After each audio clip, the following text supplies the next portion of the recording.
8 soldiers in full armor boarded an unarmed human ship. 4 minutes later, 6 of them were on the floor.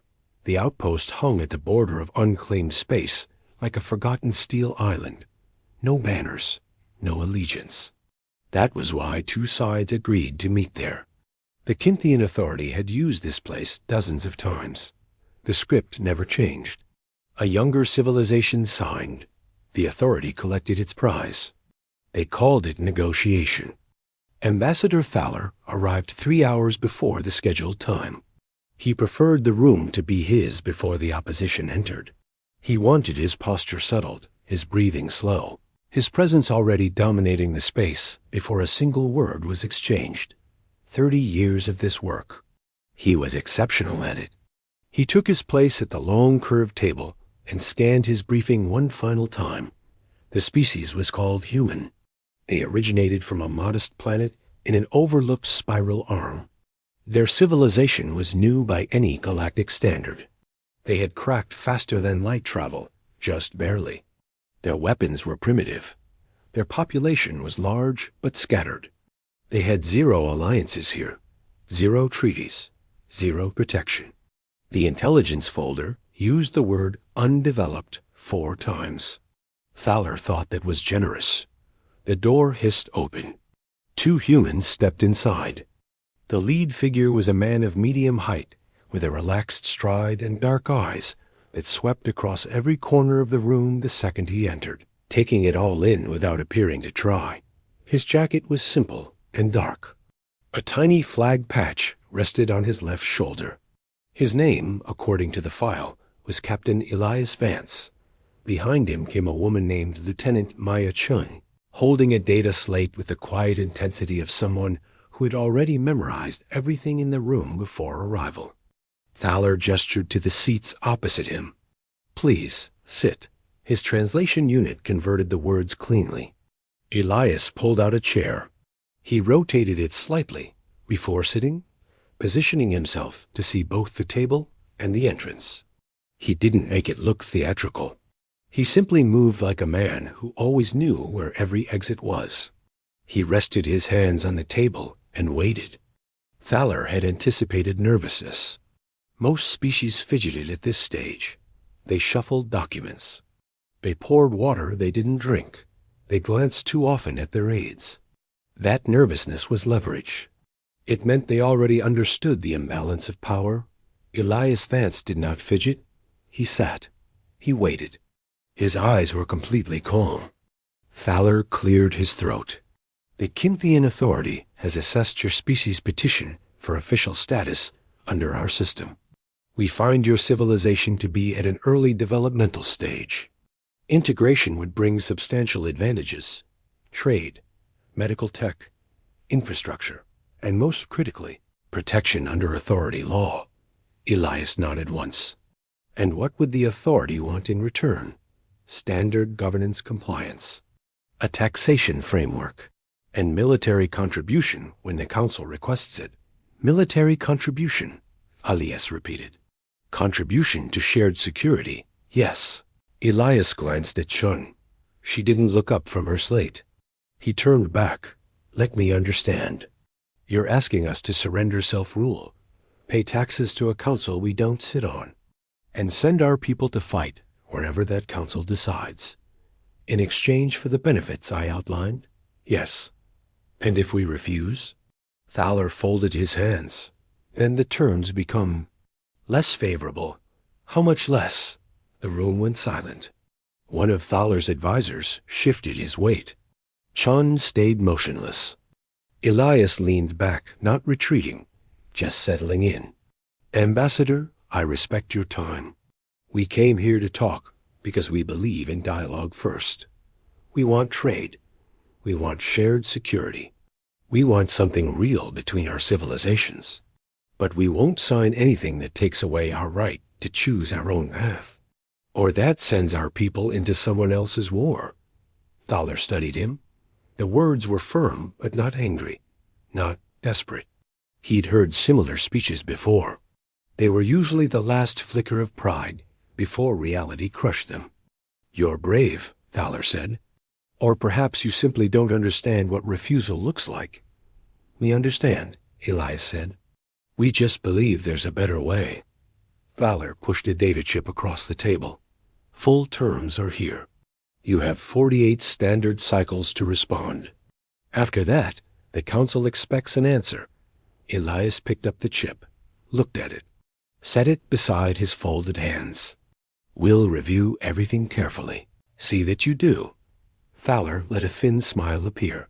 The smile of a man who had done this many times and already knew how the story ended.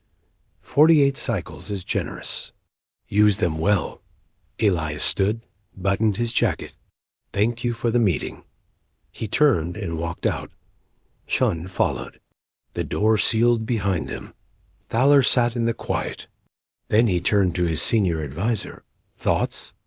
The advisor tilted his head. Standard resistance posture. They'll review the terms, realize they have no viable alternative, and come back with minor cosmetic changes. We'll grant one or two. They'll sign. Done. Thalor nodded. That was how it always went. He opened his log and wrote that the human delegation was cooperative, but unrealistic. He noted that a single fleet demonstration near their outer colonies would likely accelerate compliance if the 48 cycles produced no agreement. He marked the status as pending and set the file aside. He did not record that no one on his side had been able to make Captain Elias Vance blink. He didn't think it mattered. He would think about it later, much later, when everything had already changed. And he would remember that calm and wonder how he had looked at it and seen nothing at all. He had looked at their calm and seen nothing. That was his mistake. The 48 cycles passed slowly. Thalor took meals in his quarters. Read reports. Waited. The message came on the final cycle. Captain Vance requested a second meeting. He didn't say whether it was acceptance or refusal. Thalor assumed acceptance. They always accepted by now. The weight of reality had a way of settling in. He confirmed the meeting and slept soundly. Elias arrived on time. Same two people. Same quiet walk. Maya Chun with her slate. Elias at the table with his hands folded and that same unhurried calm. We've reviewed your terms, Elias said. And you accept? It wasn't really a question. No. The room stopped. Two Kinthian advisors exchanged a glance. Thalor kept his face flat. Then what are you proposing, Captain? Elias placed a data chip on the table. Didn't slide it aggressively. Just set it down. A counteroffer. Equal trade access. No conscription of any kind. A joint security framework where both sides have equal voice and veto power. Shared intelligence on mutual threats. We sit at the table as partners. Thalor looked at the chip, but didn't touch it. You're not in a position to negotiate as partners. With respect, we disagree. Captain, your entire fleet is under 300 ships. The nearest Kinthian battle group alone has over 2,000. Your weapons are projectile-based. Your ships are slower than our couriers. You have no allies. No treaties. Nothing that gives you standing to make demands. Elias was quiet for a moment. The quiet wasn't uncomfortable for him. It was the kind of quiet a person uses before saying something important. Ambassador, may I ask you something? Go ahead. What's Earth's surface gravity? The question was so unexpected that Thalor blinked. It's in your planetary file. Approximately 9.8 meters per second squared. Correct? And Kynthia Prime? 6.1. So your people have lived and trained under 6.1 their entire lives. Every soldier, every worker, every citizen. Elias paused. Our people have lived and trained under 9.8. Every human who has ever walked, run, lifted, worked, or fought has done it under a gravitational load nearly 60% heavier than what your soldiers experience every single day. Thalor said nothing. He was listening now in a way he hadn't been before. Maya Chun turned her slate around and pushed it across the table. The screen showed a dense document of numbers and comparison charts. Human biological data alongside 6 other species already in the Authority's military structure. Bone density, muscle fiber composition, injury recovery time, pain response thresholds, cardiovascular endurance, fatigue timelines measured in hours of continuous high-intensity activity. The human numbers weren't just different. They were different in a way that made the advisor to Thalor's left rise slightly from his chair to see better. "What are we looking at?" Thalor asked. "You're looking at what happens when a species spends hundreds of thousands of years evolving on a high-gravity world full of things that tried to eat them," Elias said. "Bone structures dense enough that human soldiers can absorb impact forces that would shatter the limbs of 3 species on that list. A cardiovascular system that sustains high output for hours, longer than anything the Authority has seen. Pain tolerance ranges our own doctors still argue about, because the upper limit of what a human can function through is outside what their models predicted was survivable." The room was utterly silent. "This isn't a threat," Elias said. "We're not trying to scare you.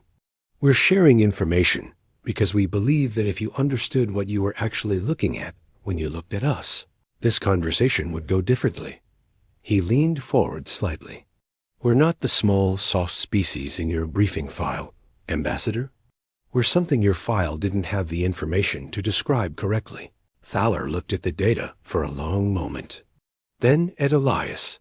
"Even if everything in this document is accurate, and that's a significant, if it doesn't change the difference in our fleet sizes." "You're right," Elias said. "It doesn't, but it changes the calculation of what a conflict between us would actually cost. And we think if you're the kind of leader we believe you are, you'd rather know the real cost before any decision is made." Long silence. Thalor picked up the counteroffer chip, held it without looking at it. "I will review your proposal. That's all I'm committing to." "That's all we're asking," Elias said.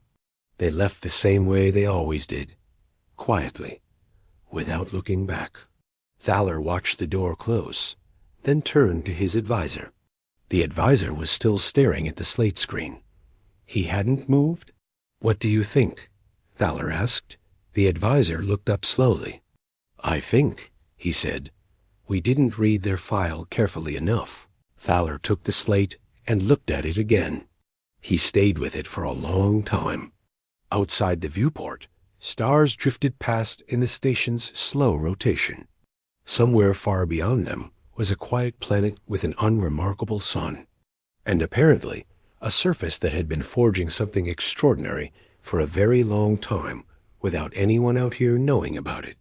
He set the slate down and reached for the counteroffer chip. He told himself he was only going to glance at it. He read it 3 times. A quiet planet, an unremarkable sun, and something extraordinary growing in the dark. Nobody planned what happened on Cycle 6. It didn't come from any strategy or order. It started with a young officer making a bad decision on a patrol route, and it ended with a piece of camera footage that changed everything. The Kinthian patrol ship was running a standard route near the neutral zone's outer edge when it detected a human survey vessel. The survey ship was small, built for mapping, no weapons. Crew of 3, a pilot, a systems officer, and 1 security observer assigned to the diplomatic mission. The security observer was a man named Sergeant Dan Cole. The patrol captain's name was Vren. He was young, ambitious, and not entirely sure where the neutral zone boundary actually ran on that specific approach.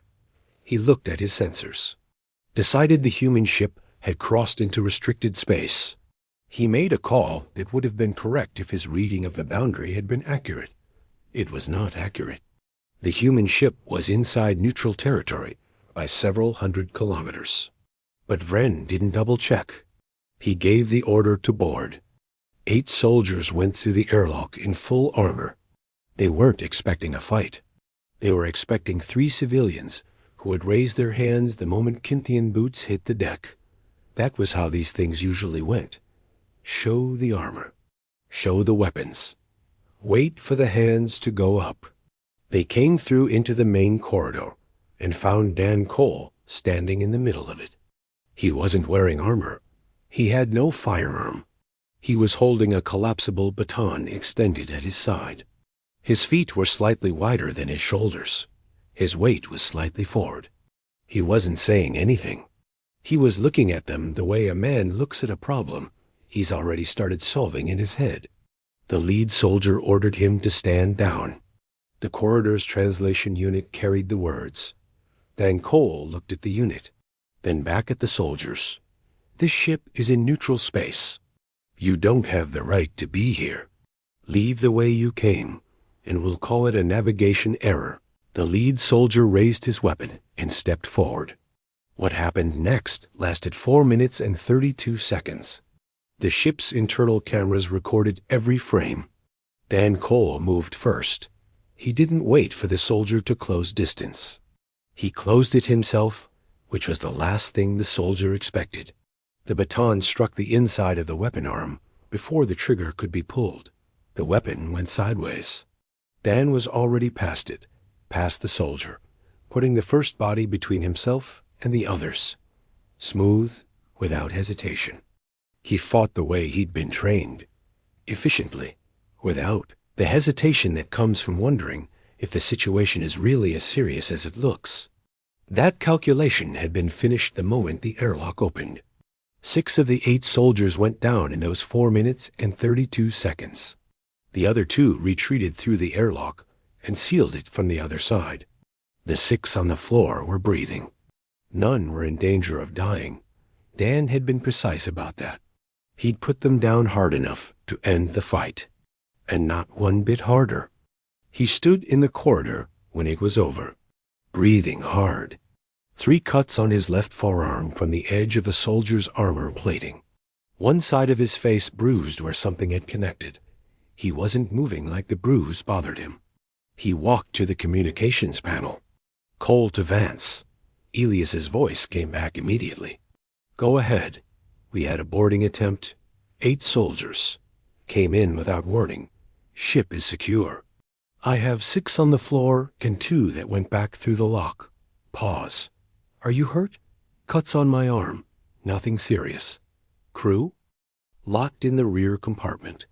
Safe. No contact. Stay put. I'm contacting the station now. The footage reached Thalor within the hour. He watched it in his private room with the door closed. No advisors. He watched it once all the way through, then went back to the beginning and watched it again, this time pausing at several points to study the motion more carefully. Then he called his chief military advisor. The advisor watched it twice without saying a word. When it finished the second time, he stood in the quiet and stared at the final frame. Dan Cole standing alone in the corridor with 6 armored soldiers on the floor around him. He's not exceptional, Thalor said quietly, almost to himself. He was remembering what Elias had said in their first meeting. You're not looking at what you think you're looking at. The advisor spoke carefully. The movement patterns. The transitions between opponents. He wasn't reacting to each one individually. He was managing all of them at once, using space and positioning to prevent them from grouping on him. That's an advanced technique. Our best instructors teach something similar. But the way he absorbed impact, there were 3 separate strikes that landed cleanly on him. Any one of those would have ended the engagement if they'd landed on one of our soldiers in that same armor configuration. He turned to look at Thalor. He kept going like they hadn't happened. Because of the pain tolerance, Thalor said. It's the only explanation. He stood up and walked to the viewport. The station rotated slowly. The stars moved in a long arc outside the glass. He stood there and thought about the data sheet Maya Chun had put on the table. He thought about the numbers he'd read on the counteroffer chip 3 times in a row 2 nights ago. He thought about the way Elias Vance sat at a table without fidgeting and waited. He picked up his communication device and connected directly to the human delegation's channel.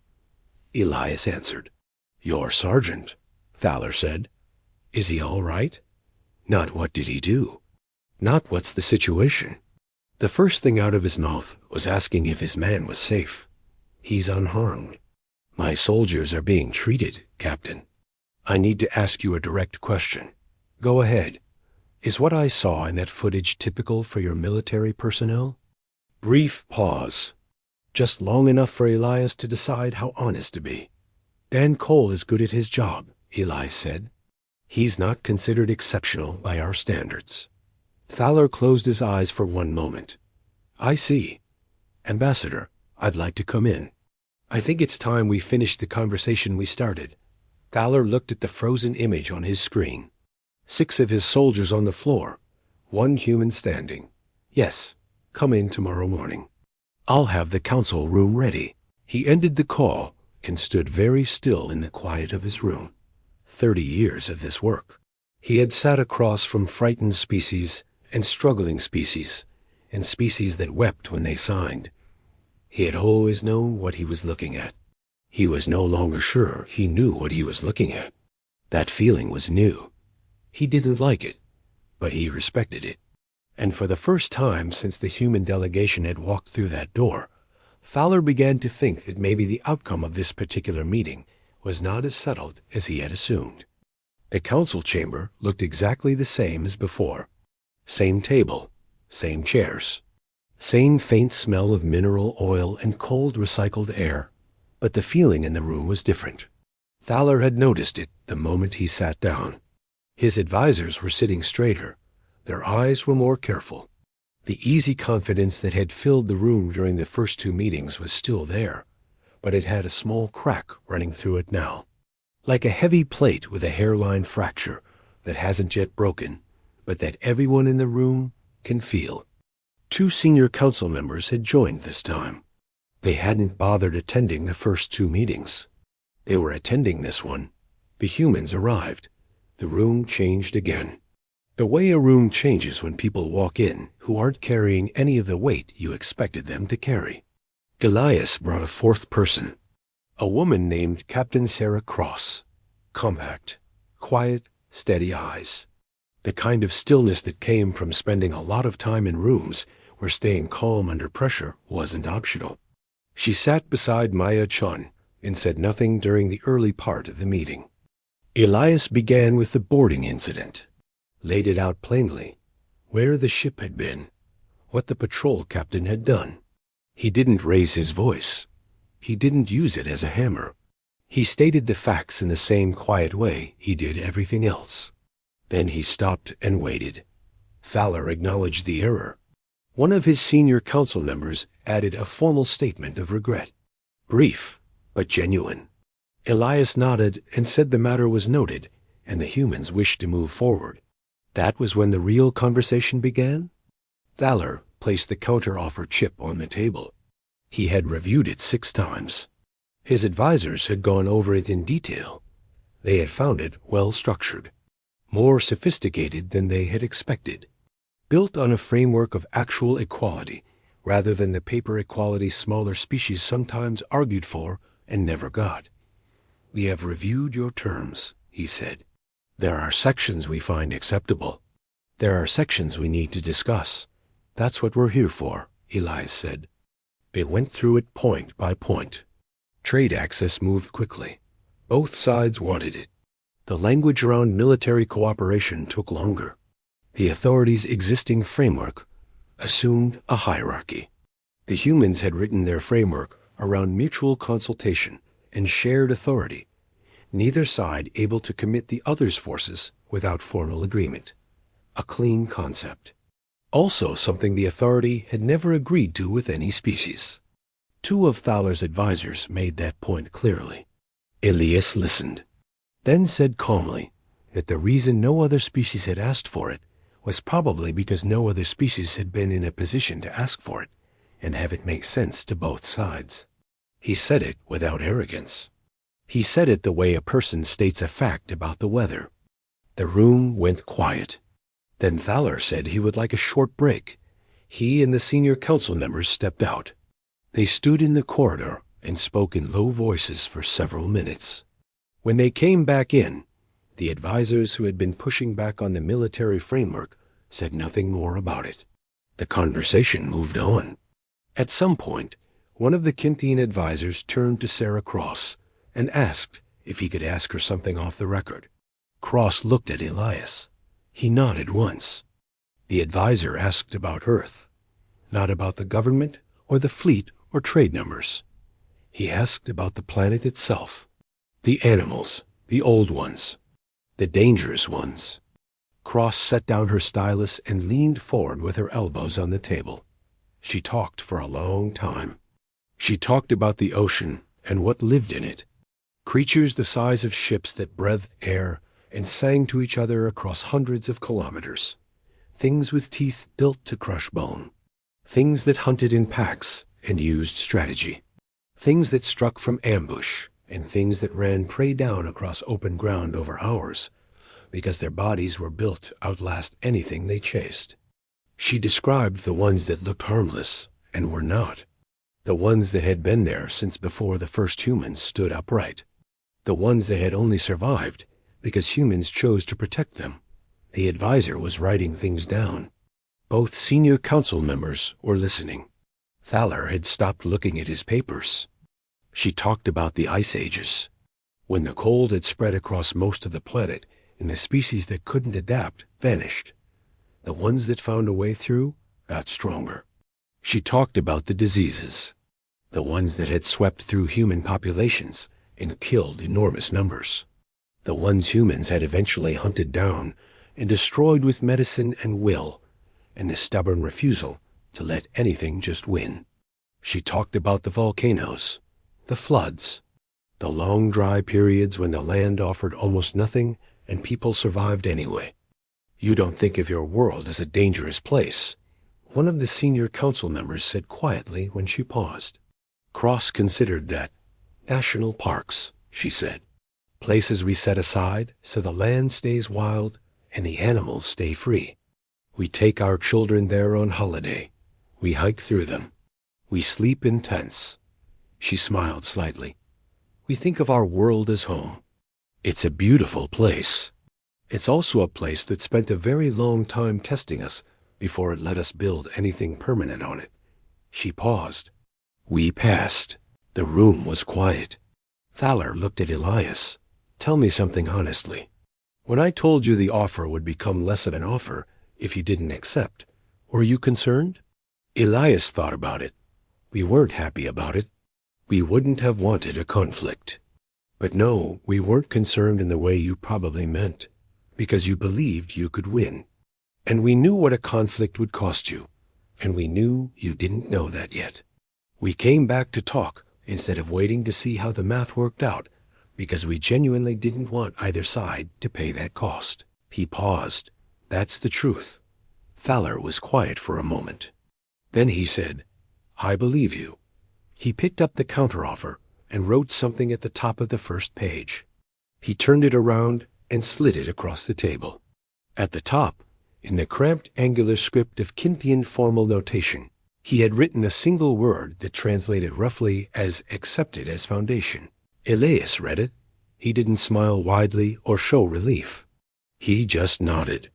And the tension in the room came down slowly like pressure, releasing from a sealed space. And for the first time in 3 meetings, something felt like it might actually be possible. They worked for 4 more hours that day. Nobody left early. Nobody hurried.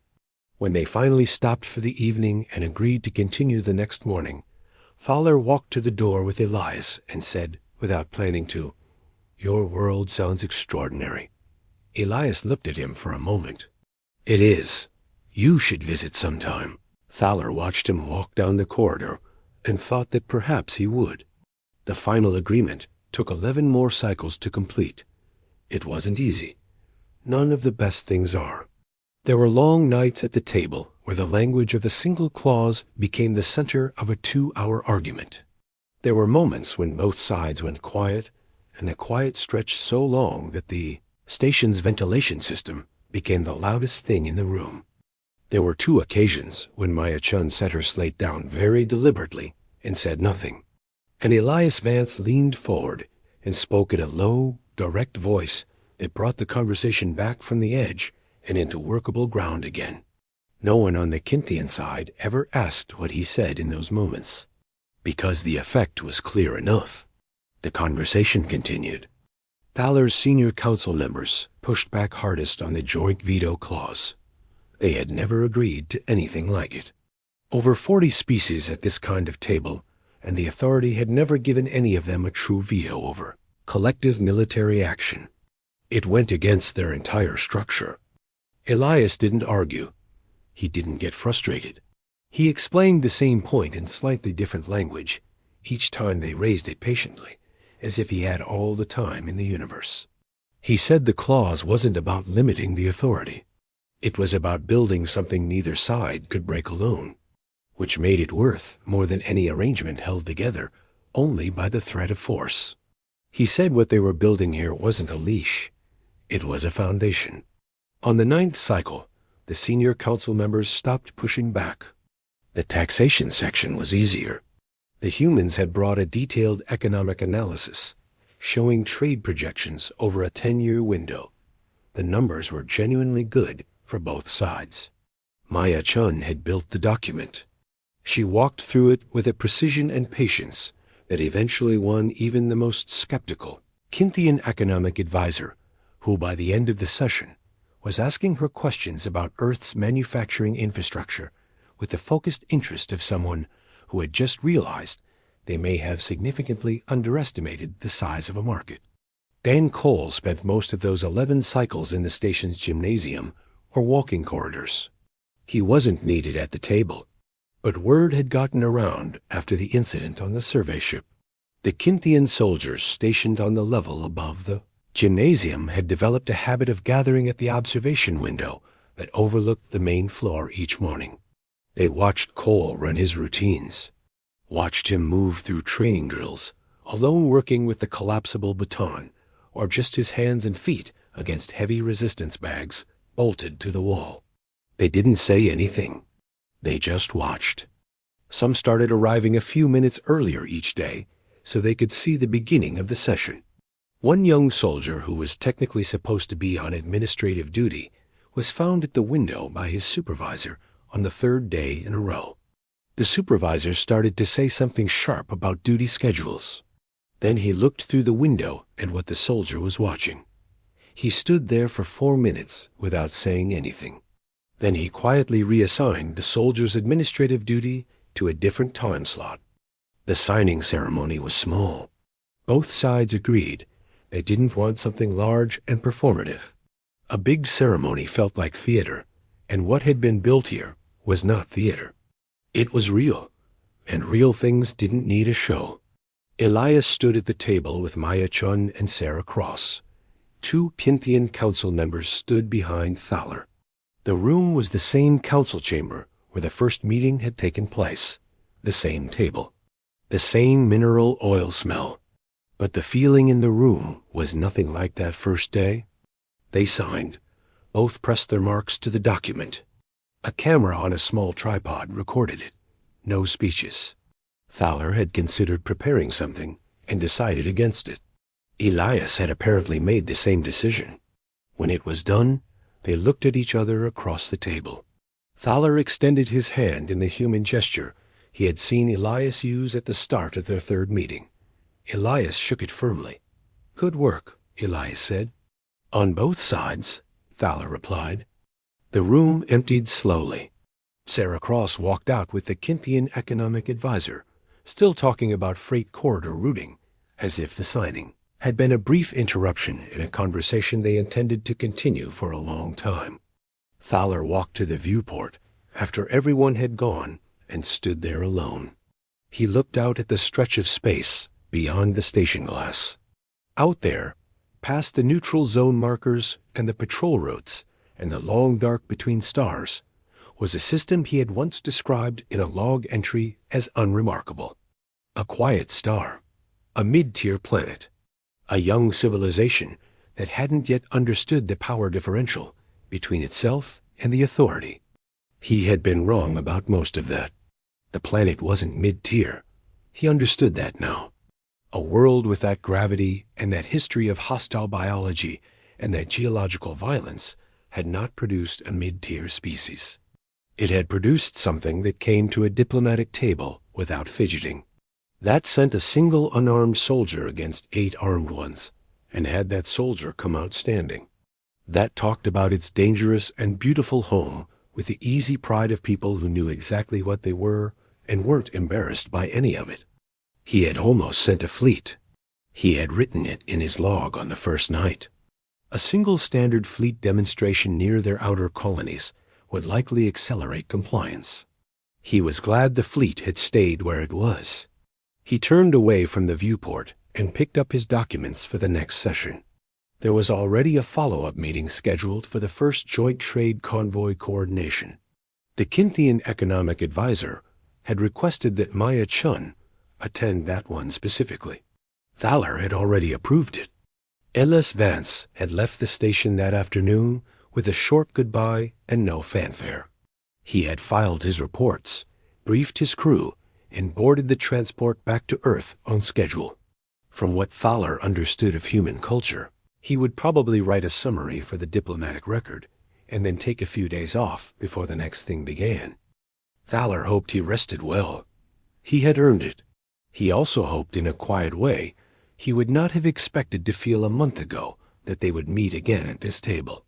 Not because of a crisis or a conflict or a term that needed renegotiating. Just because the conversation had turned out to be one worth having. Out beyond the station, in the slow dark between stars, the first joint human Kinthian trade convoy was already being planned. 30 cycles out, it would leave from a human port and cross into Authority space-carrying goods neither side had been able to access before. Crewed in part by both species for the first time in history, it would not be the last convoy. It would be the first of many. And on Earth, in a quiet part of the country where the air was clean and the nights showed the stars without interference, Elias Vance sat on the back porch of his family's house and looked up at the sky for a long time. He didn't say anything. He just looked. The stars looked back the way they always had, full of everything that was still out there waiting. He went inside when it got cold, made coffee, sat at the kitchen table with the mug in both hands, and let the quiet of the house settle around him. There was more work in the morning. There was always more work in the morning. If you made it this far, you know exactly why humanity doesn't break. Hit like if you'd stand your ground too, and subscribe to Winds of Thought for more stories that remind you who we really are. He was looking forward to it.